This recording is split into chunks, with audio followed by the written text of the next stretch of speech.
3. Selamat datang para pembelajar, kembali lagi di pemaparan UAS mata kuliah AR 4122 Arsitektur Hijau dengan kami kelompok 36 bersama saya Mario. Saya Sonita. Dan saya Febrina. Dan kami akan memaparkan mengenai evaluasi kinerja hijau bangunan gedung CRCS ITB.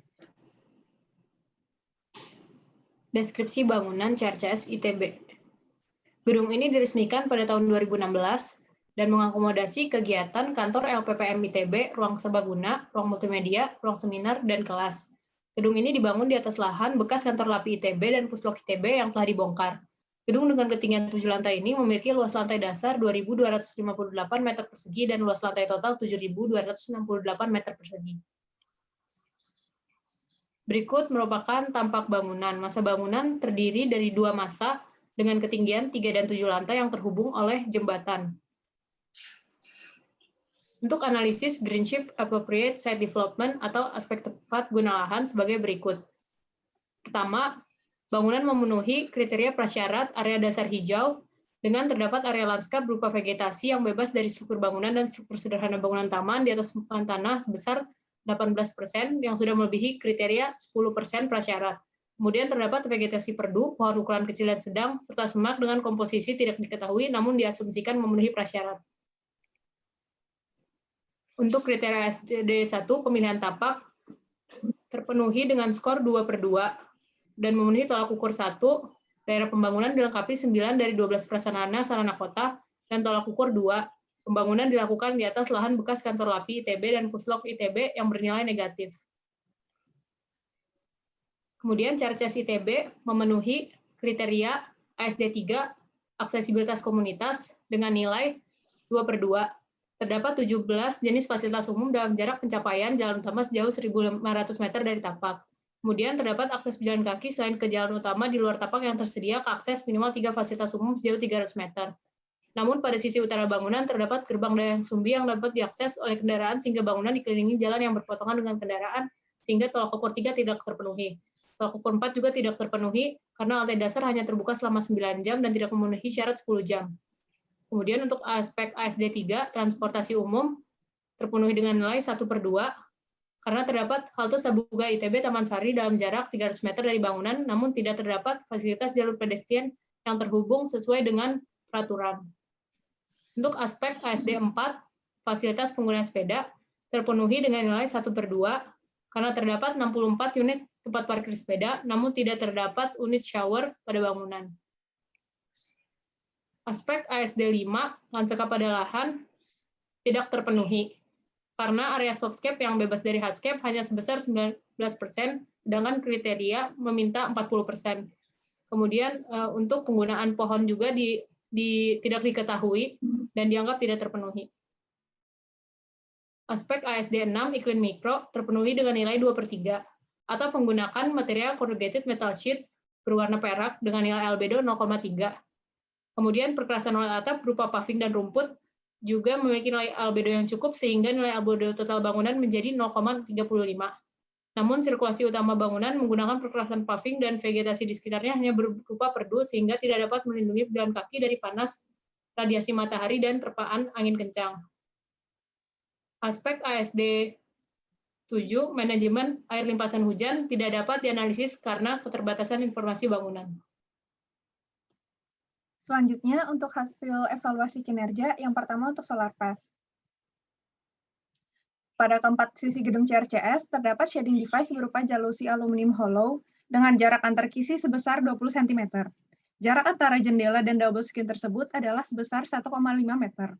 Adapun ukuran jendela yang digunakan rata-rata adalah dengan lebar 1,7 meter dan dengan tinggi 2,8 meter. Terdapat pula jendela tanpa double skin dengan ukuran 4,2 meter dan tinggi 2,8 meter dengan shading device berupa teritisan selebar 1,5 meter. Untuk analisis ini diambil pukul 9 pagi hingga 3 sore saat matahari sedang terik.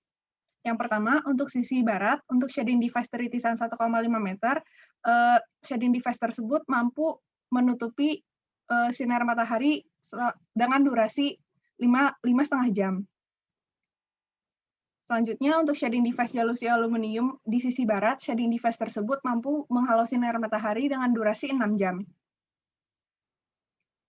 Pada sisi utara, untuk shading device teritisan 1,5 meter, rata-rata dapat menghalau sinar matahari dengan durasi 6 jam, namun hanya dapat menghalau sinar matahari dengan durasi 5 jam pada bulan Juni hingga Juli. Untuk shading device jalusi aluminium pada sisi utara, dapat menghalau sinar matahari dengan durasi 6 jam. Untuk sisi timur, untuk shading device teritisan 1,5 meter, rata-rata dapat menghalau sinar matahari dengan durasi 4,5 jam, namun tidak dapat menghalau sinar matahari dengan durasi 1,5 jam. Selanjutnya, untuk shading device jalusi aluminium untuk sisi timur, rata-rata mampu menghalau sinar matahari dengan durasi 6 jam, namun tidak dapat menghalau sinar matahari dengan durasi 1,5 jam pada bulan September hingga Oktober. Untuk sisi selatan, shading device teritisan 1,5 meter mampu menghalau sinar matahari dengan durasi 6 jam. Dan untuk shading device jalusi aluminium mampu menghalau sinar matahari dengan durasi 6 jam. Berikutnya saya akan memaparkan mengenai evaluasi kinerja OTTV dari bangunan. OTTV sendiri merupakan sebuah rumusan untuk menentukan berapa banyak panas yang diterima oleh bangunan, energi panas yang diterima oleh selubung bangunan. Dan dalam penghitungan OTTV kali ini di bangunan CRCS ada hal yang perlu diperhatikan, seperti jenis dinding eksterior yang dipakai di gedung CRCS ada 2 jenis, yaitu dinding bata dengan cat berwarna putih semi kilap dan juga curtain wall berwarna biru tua. Lalu mengenai jenis-jenis fenestrasi yang ada atau bukaan yang ada di fasad bangunan CRCS itu ada setidaknya ada 3, yaitu yang pertama jendela dan pintu kaca yang berlapis atau pintu kaca yang berlapis, yaitu coated glass dengan nilai solar heat gain coefficient atau SHGC 0,45 dan U value 3 watt per meter persegi Kelvin. Dan ini dan berikutnya juga ada pembukaan flush door, yaitu pintu yang tanpa ada bukaan, yaitu tanpa ada bukaan kaca, yaitu memiliki nilai SHGC yang cukup kecil, yaitu 0,04 dan juga U value yang cukup kecil 0,19. Lalu dengan jalusi juga dengan louvre itu memiliki nilai SHGC kita asumsikan 1 karena semua color bisa masuk tanpa ada material penutup, dan juga memiliki U value yang kita anggap 0, namun akan dihitung sebagai shading device.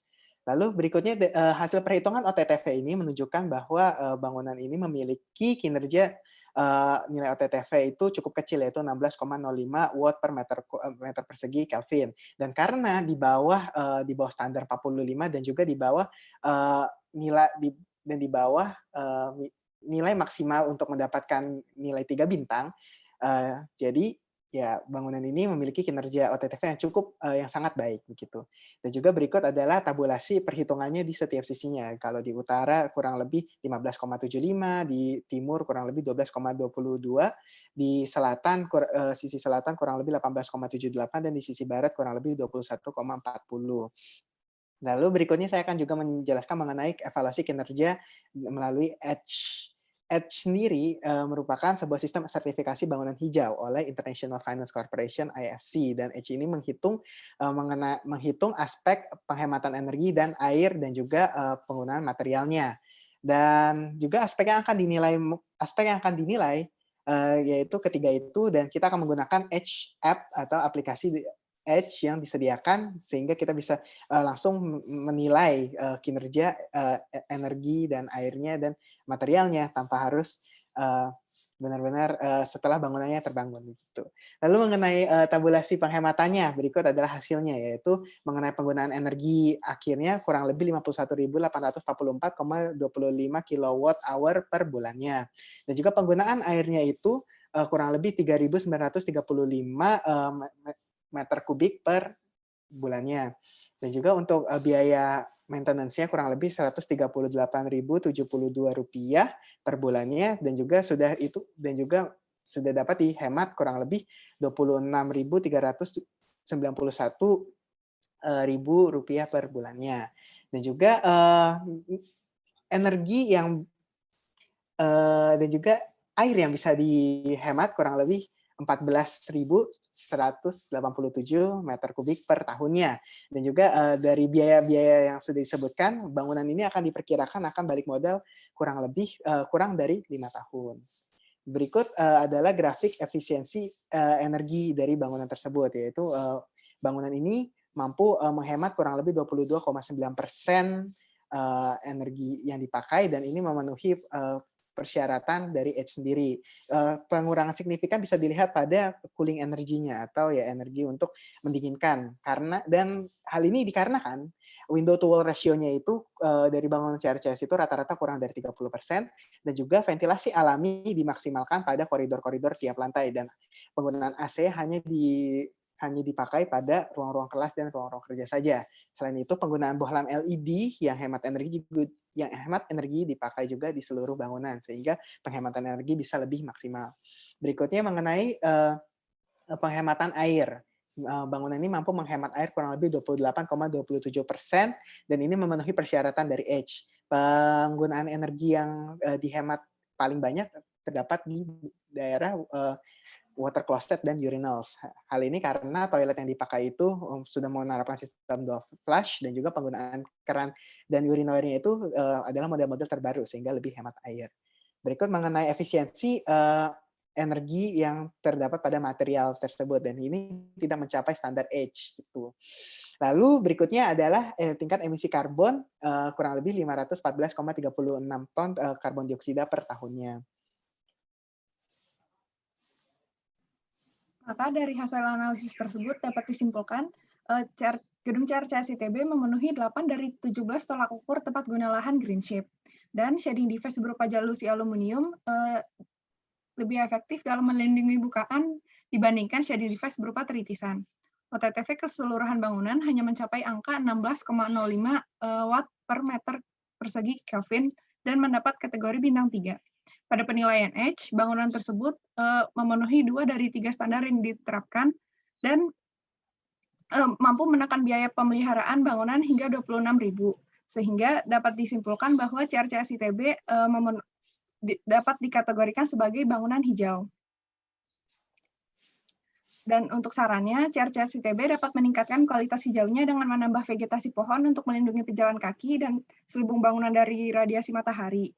Selanjutnya, CRCS ITB dapat memanfaatkan teknologi untuk mengurangi limpasan air hujan.